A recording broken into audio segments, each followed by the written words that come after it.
As we all know by now, Will Smith did actually smack Chris Rock. And it wasn't a sketch to boost ratings. The internet is 50-50 on the incident. Some saying that Will was defending his wife, and some saying that he went too far. The build-up for Will came in 2016 when Chris Rock dissed his wife's worth as an actress by saying how can she boycott an event that she wasn't even invited to. He kind of discredited her as an actress in front of millions. But Will and Jada wasn't there in 2016. So fast forward to 2022, where they was present for the joke that most people said was definitely in bad taste, even if he wrote the joke or not. Because at these events, some people write the dialogue for the show. And Will goes on stage and smacks Chris Rock and goes back and goes in on Chris Rock from his seat.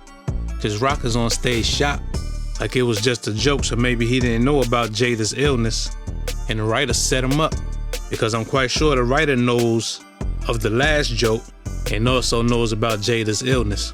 But the question is, what if Will Smith didn't smack Chris Rock? Chris Rock would have had to fight off cancel culture by himself.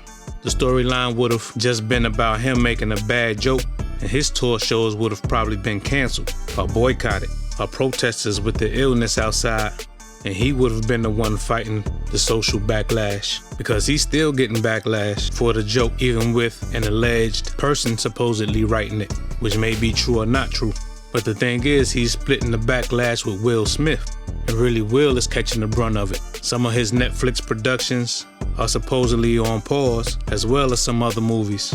He had to retire from the Academy of Motion Picture Arts and Sciences. He may have to give his award back, and he's presently running around doing damage control. He's a big enough talent in the game for it to fade away, because it's not like he smacked a woman or a child. He just slapped another grown man for what he thought was a good reason at the time, right or wrong. But the joke about Jada will fade away quicker now for some people, being that all the attention is on Will. But what do you think would have happened to Chris Rock if Will Smith never got out of his seat? Do you think he would have been able to handle cancel culture? Do you think Will could have went home and looked his wife in the eyes without saying anything to Chris after he dissed her for a second time? Do you think these events should have better security? And should comedians get a pass on all jokes? Or should they tread a little more carefully when they're directing their jokes consistently on one particular person, time after time? Leave a comment and talk about it. Like, comment, subscribe.